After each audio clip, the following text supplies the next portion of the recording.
కుప్పంలో సీఎం చంద్రబాబు రెండో రోజు టూర్ కొనసాగుతుంది. స్థానిక టీడీపీ కార్యాలయంలో చంద్రబాబు జననాయకుడు వెబ్సైట్ ను లాంఛనంగా ప్రారంభించారు.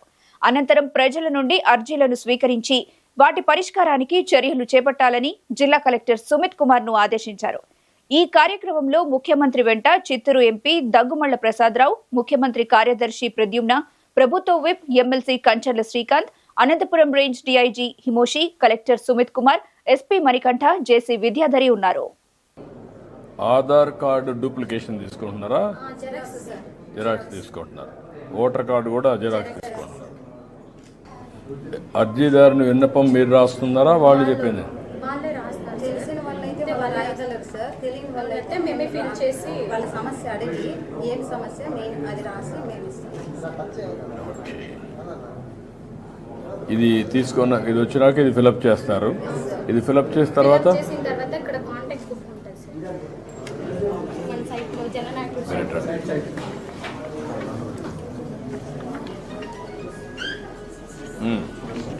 చెప్పండి, మీరు చెప్పండి, మీరు ఎక్స్ప్లెయిన్ చేయండి. సార్ ఇక్కడ డాష్ బోర్డ్ ఉంటుంది సార్. ఇక్కడ ఆఫీస్లో మేనేజ్ విజిటర్ కాంటాక్ట్ బుక్ ఉంటుంది సార్. సో మనకి రిసెప్షన్లో కాంటాక్ట్ బుక్ మాత్రమే అవసరం సార్.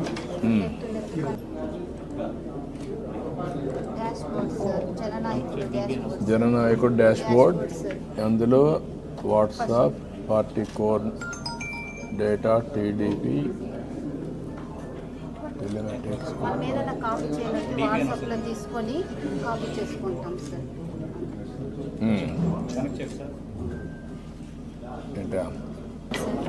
ఇలా ఆఫీస్ ఉంటుంది సార్. మేనేజ్ విజిటర్ వచ్చి లోపల కౌంటర్ వాళ్ళు మనము కాంటాక్ట్ బుక్లో యాడ్ చేసి వెళ్ళిన తర్వాత మొత్తం ఈ స్క్రీన్లో యాడ్ విజిటర్ సార్. ఎవరైనా కొత్తగా వచ్చినప్పుడు సో వాళ్ళ ఇన్ఫర్మేషన్ మనకు ముందుగా ఉండదు కదా సార్.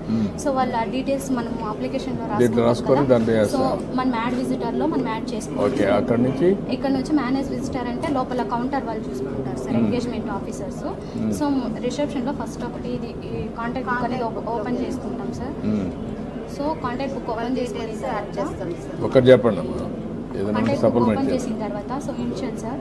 సో వాళ్ళ ఫుల్ నేము, వాళ్ళ మొబైల్ నెంబరు, సో వాళ్ళు ఏ స్టేటు, మన స్టేట్ ఉంటుంది sir Andhra Pradesh, district, assembly select చేసుకున్న తర్వాత మండల్ సార్. మండల్ తర్వాత పిన్ కోడ్, వాళ్ళ అడ్రస్సు, జెండర్ టైప్ చేసుకుని సేవ్ చేసామంటే లోపల ఎంగేజ్మెంట్ ఆఫీసర్స్ కౌంటర్కి సెండ్ చేస్తాం సార్. వాళ్ళ ప్రాబ్లం ఏముందో సర్టెన్ డిపార్ట్మెంట్ అనేది మనం అప్లికేషన్ సెండ్ చేస్తాం సార్. ఒకవేళ వాళ్ళకి తెలియకపోతే మేమే గైడ్ చేసి పిలుచుకొని వెళ్ళి ఆ కౌంటర్లో వదిలి కూర్చోబెట్టి వస్తాం సార్. ఓకే, అంతవరకు మీరు చేస్తారు.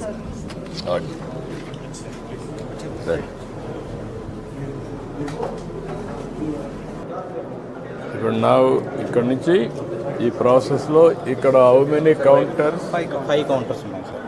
5 counters, 5 dedicated counters for engagement counter teams వాళ్ళు ఏంటంటే ఎవరైతే రిసెప్షన్ నుంచి వాళ్ళు తీసుకొని వస్తారో, అర్జీ తీసుకొని వస్తారో రెస్పెక్టివ్ కౌంటర్కి వాళ్ళు అసైన్ చేస్తారు సార్. టోకెన్ సిస్టమ్ ఉంటుంది, టోకెన్ ఇస్తాము. సో రెస్పెక్టివ్ కౌంటర్లో వాళ్ళు ఆ టోకెన్ తీసుకుని వెళ్ళి వాళ్ళ కౌంటర్లో కూర్చున్నప్పుడు అప్పుడు ఎంగేజ్మెంట్ టీమ్ ఏదైతే ఉందో వాళ్ళు ఎంగేజ్ చేసి వాళ్ళు ఎగ్జాక్ట్గా వాళ్ళ కంప్లైంట్ ఏమి ఇస్తున్నారు, దేనికి అది పీసీఆర్ఎస్ జననాయకుడు రిక్వెస్ట్ అని వాళ్ళు సాగ్రిగేట్ చేసుకుంటారు. జననాయకుడు రిక్వెస్ట్ అన్నప్పుడు జననాయకుడిలో వాళ్ళు రిజిస్టర్ చేస్తారు సార్. పీసీఆర్ఎస్ అన్నప్పుడు పీసీఆర్ఎస్కి ఇంటిగ్రేట్ అయిన మనకు ఆల్రెడీ సైట్కి ఇంటిగ్రేట్ అయింది కాబట్టి దానికి రిక్వెస్ట్ పంపిస్తే ఆటోమేటిక్గా పీసీఆర్ఎస్లో అది కనెక్ట్ అవుతుంది సార్. మాస్టర్ డేటా మన దగ్గర ఉంటుంది. అవును సార్. ఏదైనా పీజీఆర్ఎస్ ఆర్ జననాయకుడికి వెళ్తుంది. కంప్లీట్ డేటా మన దగ్గర ఉంటుంది సార్. సో ఏదైతే డెడికేటెడ్ టీమ్స్ ఉన్నాయో డెడికేటెడ్ వర్క్స్ చేసుకొని ఫైనల్గా మనం ఏంటంటే ఈ ప్యాడ్ టీమ్ ఏదైతే ఉందో టోల్ ఫ్రీ నెంబర్ నుంచి వచ్చినగా ఆటోమేటిక్గా ఎంగేజ్మెంట్ కౌంటర్ కనెక్ట్ అవుతాయి సార్. అండ్ లాస్ట్లో ఏదైతే రిజర్వ్డ్ అయిపోయిందో ఒక సాటిస్ఫాక్షన్ సర్వే కూడా ప్యాడ్ టీమ్ మనకు పంపిస్తాం సార్. వాళ్ళు సాటిస్ఫాక్షన్ సర్వే చేసి మనకు పంపిస్తాం. సో అండ్ రిజల్ట్ వస్తుంది సార్. ఇన్ కేస్ ఒకవేళ రిజాల్వ్ కాకపోతే అగైన్ మళ్ళీ కౌంటర్కి వెళ్ళి అది ఎందుకు ఒకవేళ రీఓపెన్ చేయాలనుకుంటే మళ్ళీ రీఓపెన్ చేస్తాం సార్. రిజాల్వ్ కాకపోతే కంప్లైంట్ ఏదైతే రిజాల్వ్ కాకపోతే ఎంగేజ్మెంట్ కౌంటర్ టీమ్ ఎక్కడ ఉంటారు? వాళ్ళు ఈ 5 కౌంటర్స్లో ఈ 5 కౌంటర్లే ఉంటారు. వాళ్ళకే వెళ్తాయి. మళ్ళీ వాళ్ళు చేసి మళ్ళీ ఇది చేస్తారు, రీఓపెనింగ్ ఎన్హాన్స్ చేసుకుంటారు సార్.